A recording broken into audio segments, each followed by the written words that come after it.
So first I'm going to say, I have never used a microphone before for a book talk. And I'm going to say in Yiddish, Alavai, I need to use a microphone tonight, because this room is overflowing with like-minded people who are dedicated to preserving this amazing, remarkable community's legacy, to making sure that we all remember. And I know I'm preaching to the choir. Everyone in this room will remember.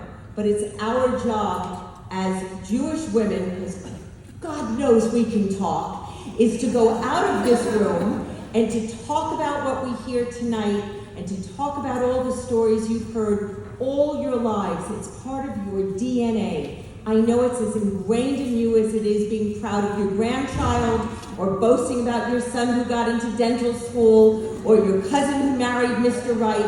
It's ingrained in you. And you're going to leave this room tonight, and you're going to be sure that tomorrow you tell somebody what you heard tonight. And you're going to tell them the stories that you've heard all your life, the stories that you've lived with.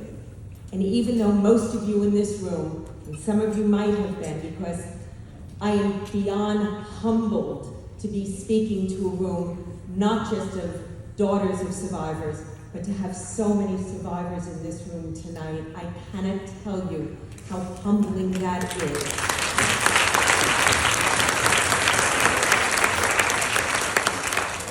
If I don't get off the Clemson pride throughout the program, it will truly be a miracle of miracles.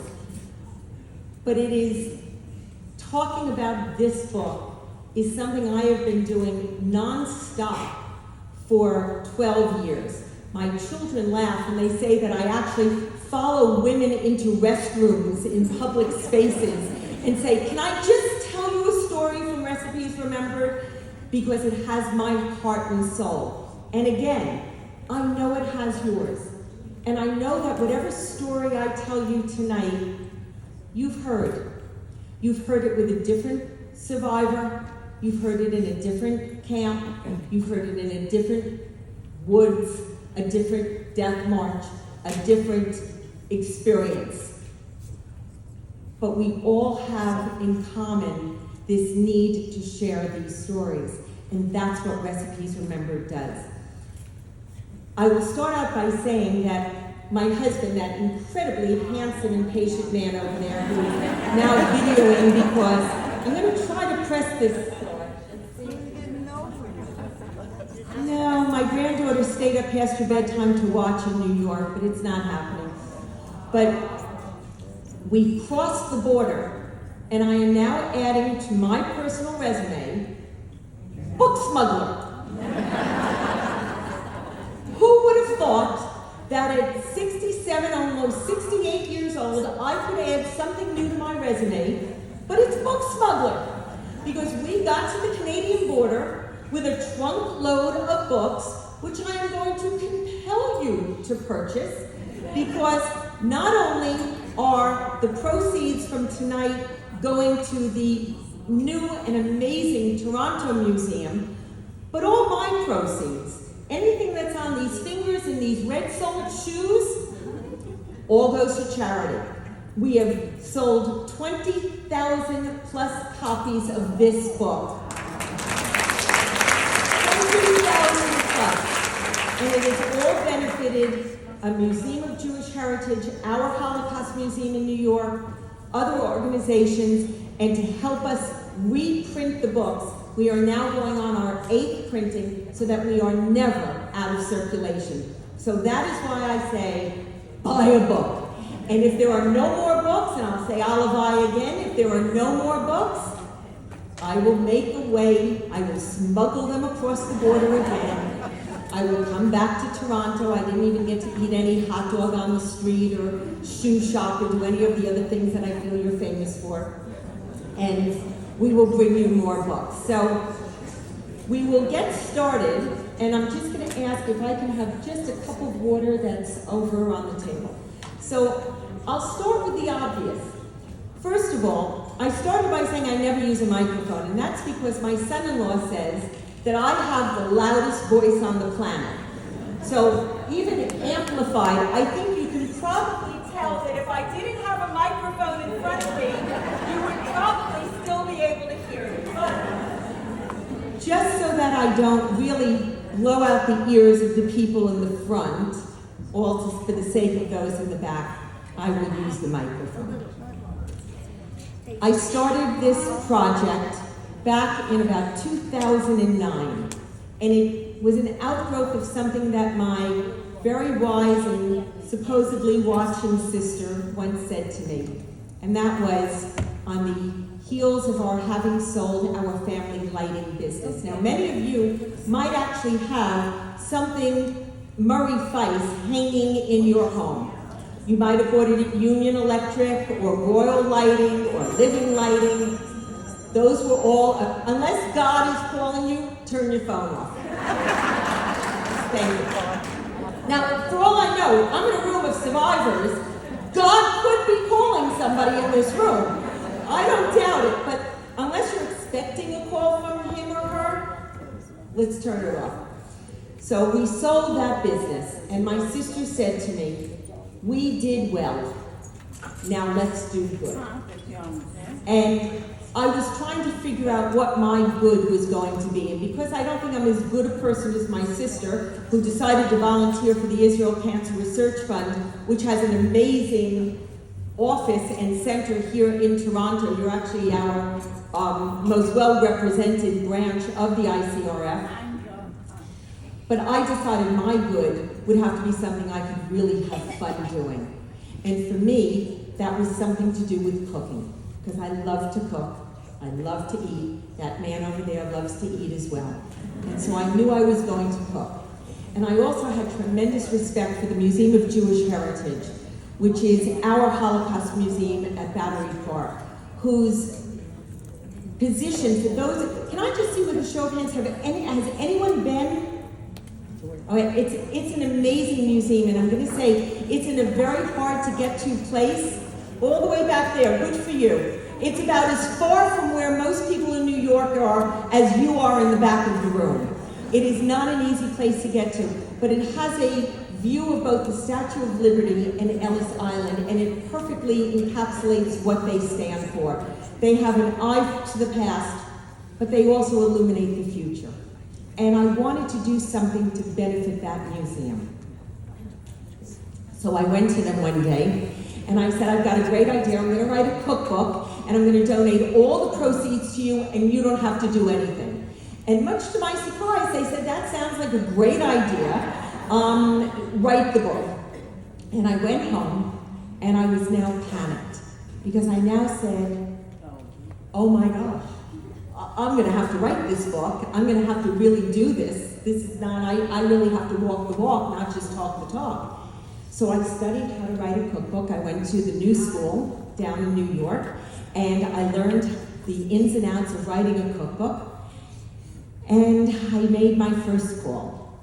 And I am lucky that my first call was to Regina Feiner-Schmidt, because Regina was awesome, as I'm sure you lovely ladies would be if I had spoken to you about your experiences and about how you cook as well.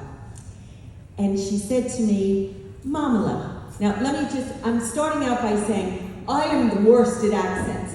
I tried in my entire car ride up here with my husband to say a boat. And I could not say a boat. It kept sounding like a boat. It kept sounding like I'm aboard. It did not sound like about. Could all of you just in unison say about for me? Yeah, there you go. It's just, I don't know, it's obviously something inherent in you. I can't do it. But even worse than my Canadian accent is my Eastern European accent, but it is not going to prevent me from using it tonight.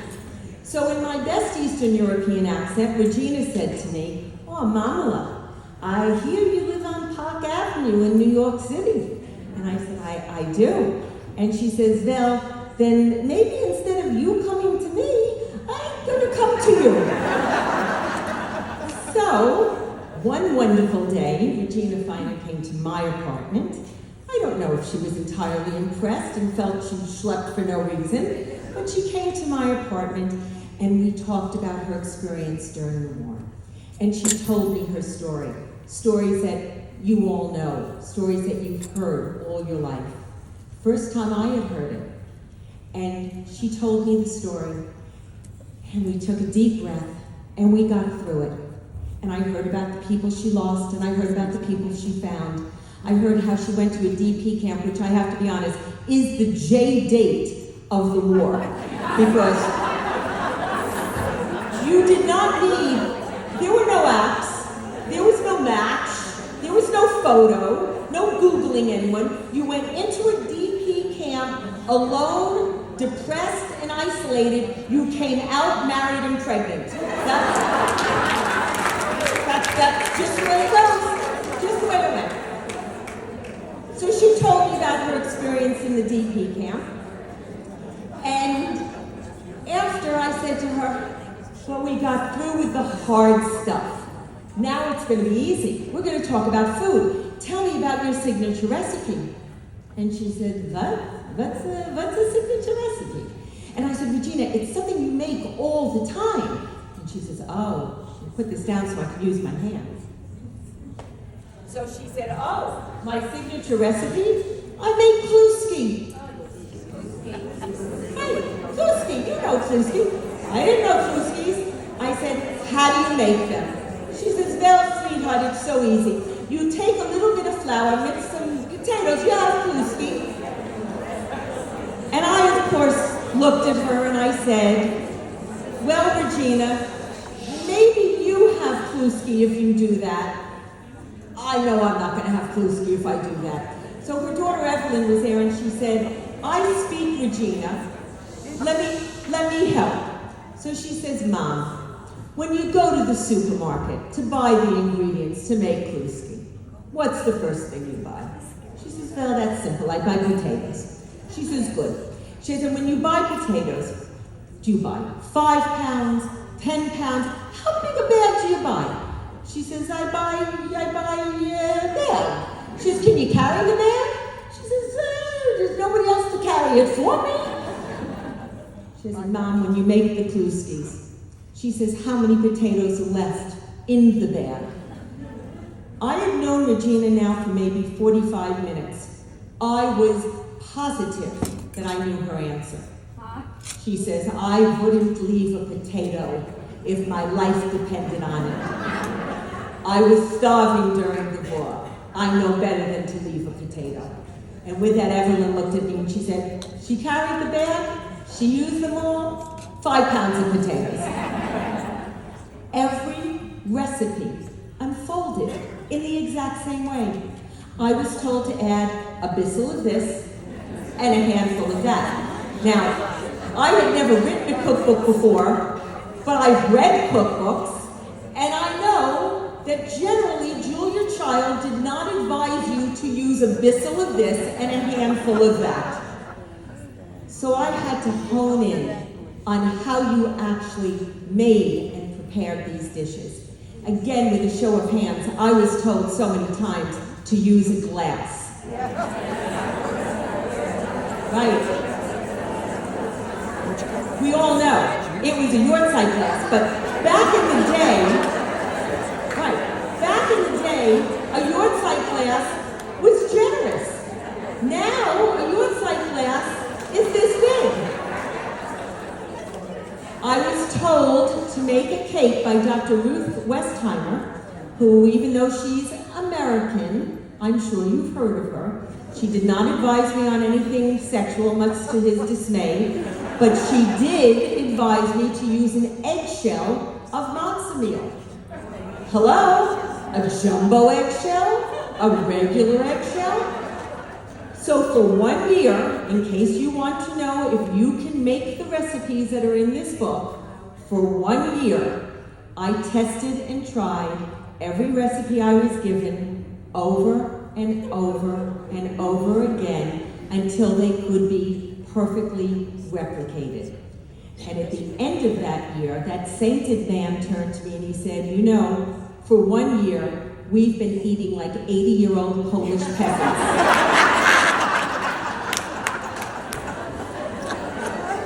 And I'm going to say to you, what's so wrong about that? organic before anyone knew what organic food was. Ellen's daughter, the vintner, will tell you that the wines were all pure and natural. They had no additives and no other ingredients. If it could grow in the ground and it could last in the cellar, that's what they ate. It was all white. I'm going to say it was beige food for the most part. It was potatoes and farmer's cheese and cabbage and lokshen, and it was very beige, but it was good food. I laughed when one of my daughters took me to this really trendy restaurant in the West Village of New York, and we sat down for dinner, and as a side dish, this very fancy on-trend chef was offering toasted buckwheat groats with caramelized onions, farfalle pasta for like $15. I don't know what that is Canadian, but it definitely should not be $15. It's kosher varnishes, we know that. And the point is that these foods have been nurturing and nourishing our people for generations. They're good and they're delicious, but they're not all that you're going to find in the book. Because, as you all know, we've been thrown out of every country on the planet, and we've landed pretty much everywhere. And so some of the recipes represent foods from the Dominican Republic. And arroz con pollo is the recipe that I got from this wonderful survivor from Sosua. And someone from Shanghai gave me a Chinese recipe, and I have a recipe from Milan of semolina gnocchi, because that's where she was waiting while she made Aliyah to Israel. So the recipes in the book are very eclectic, and they represent the one thing that I learned. They represent the best version of that food anybody has ever eaten. And I know that because every person who gave me the recipe told me it's the best version that anyone has ever eaten of that dish. So I got a recipe for the best matzo balls. Now, for instance, for me, the best matzo balls were my mother's. They were sinkers, not floaters. They were sinkers. If you put them in the bowl too aggressively, they cracked your china. Yes. I don't lie. I don't make anything up. We would eat them on the first night of Passover, and we would know that Passover was over when we passed the first matzo ball. It happened to be 8 days, so it worked out very well, and now we were done. We were done with my mother's matzo balls. But the matzo balls that I got for this book, they're the best, because every one of you makes the best version of that dish for your family. And so this recipe, I can guarantee you, has the best version of anything you have ever eaten, just so you know. Now, there was one time where I was at this really lovely woman's home in the city. She lived on Sutton Place, which is fancier than Park Avenue. And she gave me a recipe, and she raved about it. And she kept elbowing her husband, Julius. Isn't it the best? Julius, it's the best. Isn't it the best? And finally, and I think he had to go to the ER when we were done, but finally he said, yes, it's the best. It is the best. When I was ready to leave, Julius walked me to the elevator. And he said, I need to tell you 3 things. The first, don't make that recipe. He says, it's terrible. She's a good cook, but that's not one of her best recipes. Don't make it. I said, okay. He says, get another one. I said, fine. I said, what's the second thing? He says, I need to tell you a dirty joke. I don't remember it. I wish I did. But I will never forget the look on his face when he saw the look on my face that he wanted to tell me a dirty joke. And I said, Julius, what's the third thing? He says, she doesn't know it, but I'm 6 years older than she thinks I am. The fact of the matter is, I laughed more than I cried. Because, and again, I'm telling you something you already know. There is something magical about someone who survives what some of the people in this room survived, what your families survived, the stories you've heard. There is something in them. I know that so many of my survivors, and they are my survivors at this point, so many of my survivors said it was luck. And I looked at them sometimes and I said, not that luck did not come into play, because of course it did. I said, but there was also something about you maybe an inner strength, maybe the ability to be intuitive at a time where somebody else wasn't, maybe a feeling that you had, maybe the way that you ingratiated yourself to an awful person at the right moment in time. There was something about you.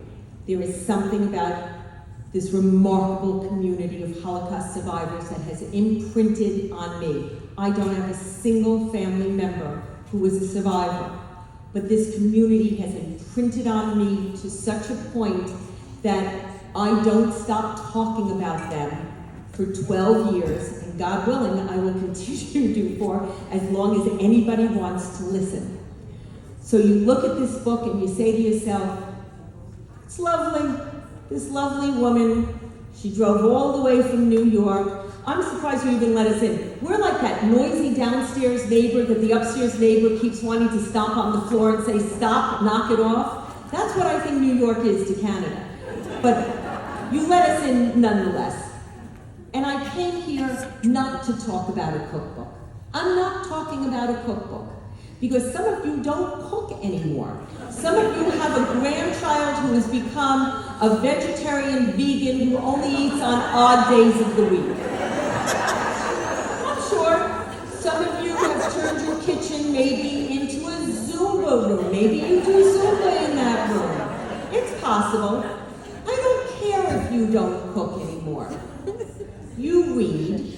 All of you are literate. I've heard that Canadians are literate and that you do read. And so you're going to read this book. And while many of you could probably write this book, you didn't. I did. So you're going to read it. And you're going to read these stories, and you're going to talk about them, and you're going to share them. And we're going to take these stories and add them to the stories that you already know and cherish.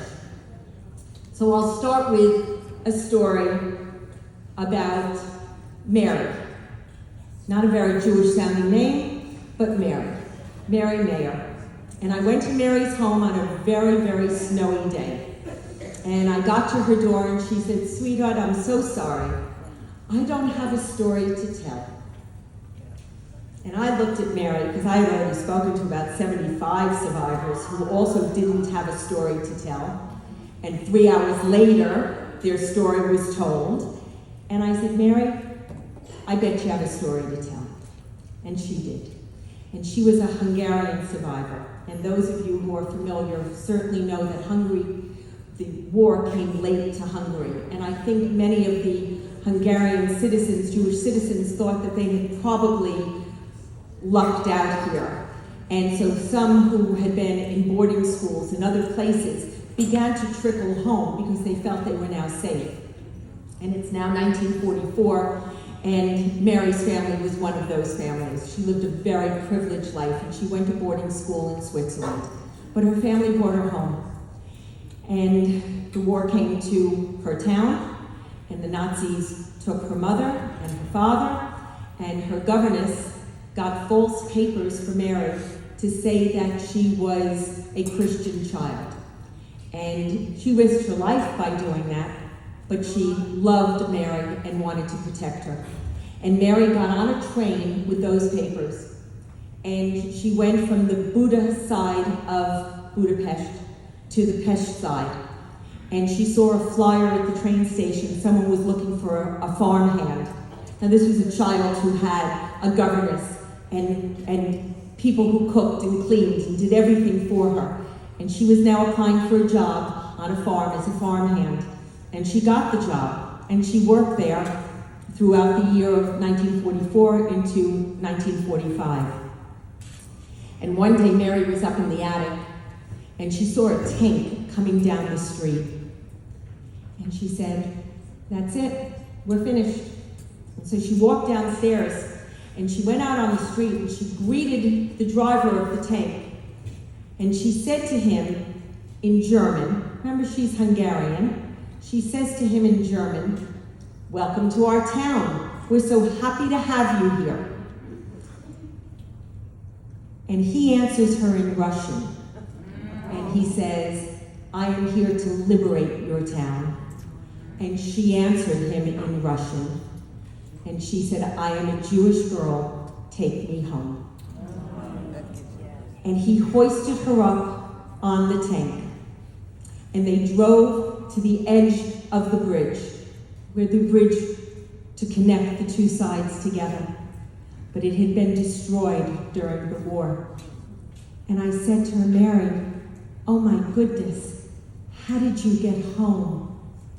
And she says, "Oh, sweetheart, it wasn't a big deal. I waited for a wintry cold day, and I walked across the Danube." My husband and I got on one of your fakakta highways today, and we drove for 7.5 hours to go 3.5 miles. Is your entire country under construction?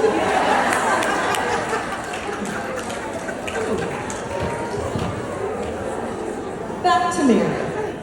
We were complaining so bitterly in the car about the traffic. Mary walked across the frozen Danube and thought it was no big deal. What I've learned from Holocaust survivors is perspective. And unfortunately, perspective is so fleeting. It seems so real in the moment, and then it's gone. But I bet that's not the case for all of you in this room. I'd like to think you hold on to your perspective a little bit longer. And each time I talk about this book, it imbues me with a little bit more of that tenacity to hold on to mine. She walked across the frozen Danube. Just let that marinate.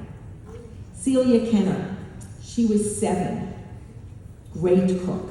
Make anything that says Celia Kenner in the book. Great cook. And Celia Kenner, or Gigi as her grandchildren call her, she was in Poland, as I'm presuming many of you were, and the majority of the survivors that I interviewed in the book were from Poland.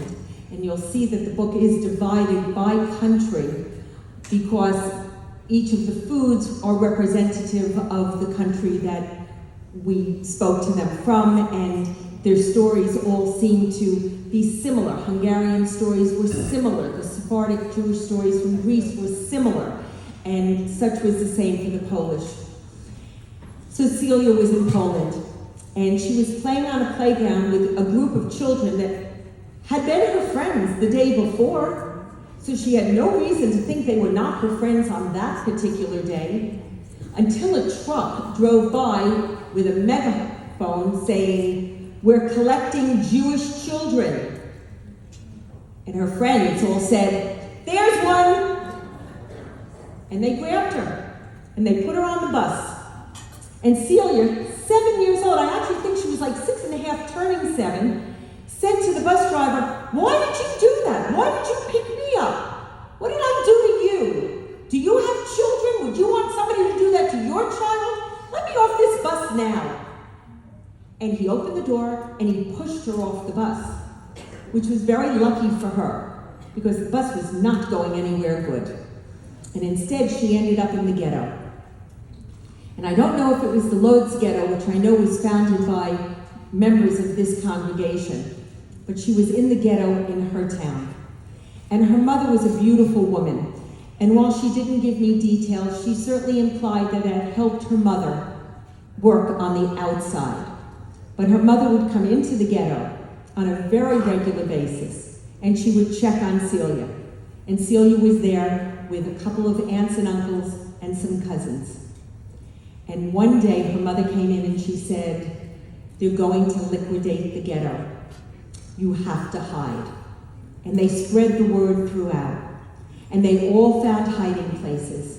But Celia couldn't fit where her aunt and uncle were, so she found her own spot.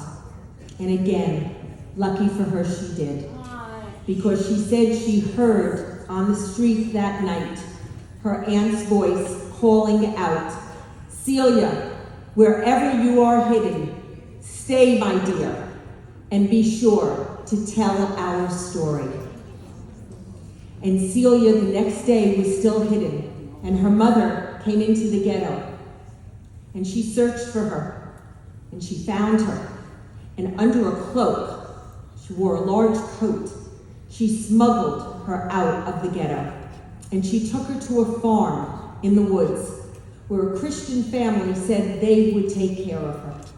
And they did. For 2 years, they took care of her. She never left her room, she never went near a window, she never sat at their table, but she was safe until the family next door was discovered for having hidden a Jewish child.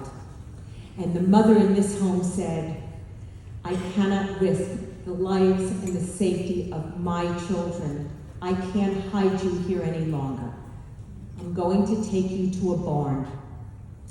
I bring food there every 3 days for the animals. Do the best you can." She says, "But before you go, I need to tell you, there seems to be someone sleeping upstairs in the barn. I only caught a glimpse of her. She seems very ill, and I don't think she'll survive much longer. So I wish you only good luck." And Celia went into the barn, and she climbed up the steps to the rafters where she heard this woman moaning. And she walked over to her, and she discovered it was her mother. Not even the woman who took Celia in realized that. And every 3 days, Celia climbed down from that rafter, and she got the food meant for the animals, and she fed herself and her mother. And together, those two women walked out of that barn. Celia was now about 8.5, and her mother was very frail, but they survived. And they hooked up with the father. Years later, he found them, and he walked down this road, this boulevard, because he heard from somebody that they were living in New York on a street that was very wide. And so he went to New York, and he found them. The Grand Concourse happens to be this really wide expanse, and he knocked on every door. According to Celia, it took months and months, and he found them, and they reunited. And what was so, not that the whole story is not so meaningful, but one of the other incredible moments of it is Celia said the day that she was taken, she was wearing her costume for a dance recital. And it's the picture that's in the book. And when she met with her father years later, he had that picture in his pocket because he had taken it of her about a week prior to the incident. And it's just one of those incredible stories. And so my survivors imbue me with perspective, and they imbue me with hope. Because if Celia could nurse her mother back to health and could meet up with her father again, well, then there is hope in this world that things do happen. Good things can happen. For me, I feel most things that happen are beshert. I think they're meant to be. To the bottom of my toes, I was meant to write this book. It has changed my life. I was meant to write this book. I was meant to share this book with as many people as humanly possible. I was on QVC sharing this book with America, where we sold 6,000 books in 6 minutes to presumably not completely, entirely Jewish audience. This was my calling, other than my children and my grandchildren. But Beshert, to me, is the driving force. And so I'll end with a story of Beshert about two women. And I'm going to step away because I wear a dress to every single book talk because of this story. Ada Ehrlich and Nadia Bergson were two women from a small town in Poland who were in Auschwitz together. They were two women who were part of the only uprising ever to take place in that camp. They are the women who would take the hems of their skirts and they would fill it with gunpowder when they worked in the munitions factory. And every night they would come home from the factory and with their finger they would undo a stitch and they would pour gunpowder that they collected into a receptacle because they were hoping to create a bomb. And the organizer, the motivator of this plan, was a woman who was hanged in the center of the Auschwitz square because she would not reveal the names of her co-conspirators. And Ada and Nadia's part of their plan was to get this vessel to the Sonder commandos who were working at the crematorium so they could blow it up. And they got it there, and once ever it happened, they blew up a crematorium. And many historians credit this act of defiance with the undoing of the Nazi regime, because they began to realize that not only did you have partisans fighting in the woods, and you had other countries finally coming to the aid, but you now had those in the camps beginning to really fight back. And these two women walked out of Auschwitz, and they never saw each other again. Of course they saw each other again. What kind of story would that be for me to leave you with? I would be the worst person from America ever. So they saw each other again. They bumped into each other in New York City. My sister and I lived 3 blocks away from each other in New York City. We bump into each other maybe once every 5 years on the street. It is really a beshert when you bump into somebody that you were in Auschwitz with on a street in New York City. And they became friends again. And they began attending each other's life cycle events and sharing moments and going to brisses and bar and bat mitzvahs and living a life as family, because you all know that when you lose your family in the war, you make family of friends. And they became each other's family. And as would have it in modern times, one of them moved away to California. And she had a granddaughter. Her name is Jolie. And Jolie wanted to go to college on the East Coast. So she went to Cornell in Ithaca. And her roommate was dating somebody. And you're smiling. Did you read this in the book? And her roommate was dating a boy from Ithaca College, not too far across the border from you guys. They introduced each other to another person. And Jolie began dating this very lovely friend of her roommate's boyfriend, Jason. And she brought Jason home to California for one of the holidays. And they began talking about their families. And as you can tell, where this woman's face is saying, Jolie was the granddaughter of Ada, and Jason was the grandson of Nadia. And both women lived to know they were dating. One woman lived to know they were married. Neither was alive when Jason and Jolie gave birth to twins. One named for Ada and one named for Nadia. That's Beshert. That's Beshert. I was meant to write this book. You were meant to be in this room to hear about it.